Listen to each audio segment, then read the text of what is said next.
నిర్మల్ జిల్లా కేంద్రంలోని ఆర్డీఓ కార్యాలయం ముందు బీజేపీ మహిళా మోర్చా ఆధ్వర్యంలో జైనూరులో జరిగిన గిరిజన మహిళపై అత్యాచార ఘటన నిరసిస్తూ ఆందోళన చేపట్టారు. ఈ సందర్భంగా అత్యాచార యత్నానికి పాల్పడ్డ వ్యక్తిని ఉరితీయాలని నినాదాలు చేశారు. ఈ సందర్భంగా బీజేపీ మహిళా మోర్చా నాయకురాలు మాట్లాడుతూ గిరిజన వివాహితపై అత్యాచార యత్నం, హత్యాయత్నానికి పాల్పడిన ముస్లిం మతానికి చెందిన వ్యక్తిని కఠినంగా శిక్షించాలని, ఉరితీయాలని డిమాండ్ చేశారు. రాష్ట్ర ప్రభుత్వం ఇప్పటివరకు ఎలాంటి చర్యలు చేపట్టలేదని, ఆమెకు సరైన వైద్యం అందించాలని పేర్కొన్నారు. అనంతరం ఆర్డీఓ కార్యాలయంలో వినతి పత్రాన్ని అందజేశారు.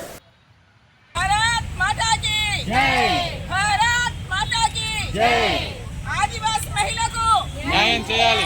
ఆదివాసి మహిళకు న్యాయం జరగాలి. ఆదివాసి మహిళకు న్యాయం చేయాలి.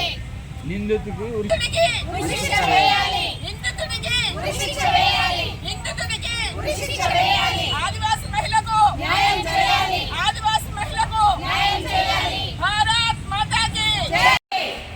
నిందితుడిని ఉరిశిక్ష వేయాలి. నిందితుడిని ఉరితీయాలి.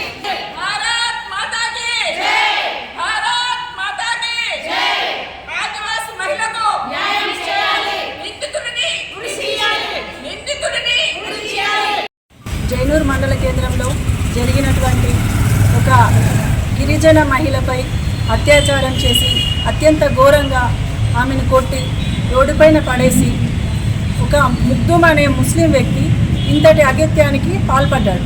ఆ నిందితుడికి వెంటనే ఉరిశిక్ష విధించాలి. దీనిపైన ప్రభుత్వం కఠినమైన చర్యలు తీసుకోవాలని, ఆ బాధిత మహిళకు న్యాయం చేయాలని భారతీయ జనతా పార్టీ మహిళా మోర్చా తరఫున మేము డిమాండ్ చేస్తున్నాం. భారత్ మాతాకి యావత్ భారతదేశం కూడా ఒక్కసారి తిరిగి చూడాల్సిన అవసరం ఉంది. ఇక్కడ ఉన్నటువంటి గవర్నమెంట్, కాంగ్రెస్ ప్రభుత్వం మరి ఏ రకంగా స్పందించి ఏ రకంగా చర్యలు తీసుకుంటుందో ప్రజలందరూ గమనిస్తున్నారు.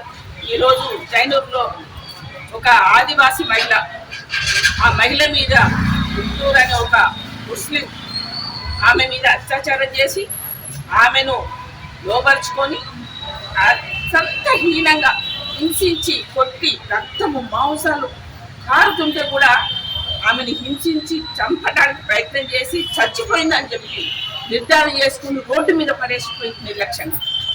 అంటే ఒక మహిళకు ఈరోజు ఎలాంటి అవమానం జరుగుతుందో ఈ ప్రభుత్వం గుర్తించాల్సిన అవసరం ఉంది.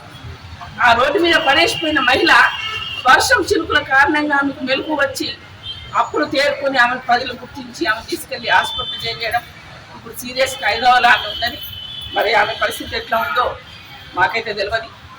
అంత నీచంగా వాడు చేస్తున్న పని అక్కడ ఉన్న ఆదివాసీ, హిందూ ఆదివాసీ మహిళలు ఏ రకంగా చేస్తున్నారంటే దాదాపు ఇప్పటికీ 100 మంది మహిళలను అక్కడ వాళ్ళు ముస్లింలు లోబర్చుకొని వాళ్ళ మతంలోకి మార్పులు చేసుకున్నారు. ఇది అక్కడ నిజంగా జరుగుతున్నది. దయచేసి నేను ఒకటి గవర్నమెంట్ డిమాండ్ చేస్తున్నా, రేవంత్ రెడ్డి గారికి కూడా చెప్తున్నా, నేను మీరు హైకోర్టు జడ్జితో ఇక్కడ విచారణ జరిపించాల్సిందిగా మేము కోరుతున్నాం. హైకోర్టు జడ్జితో పూర్తి విచారణ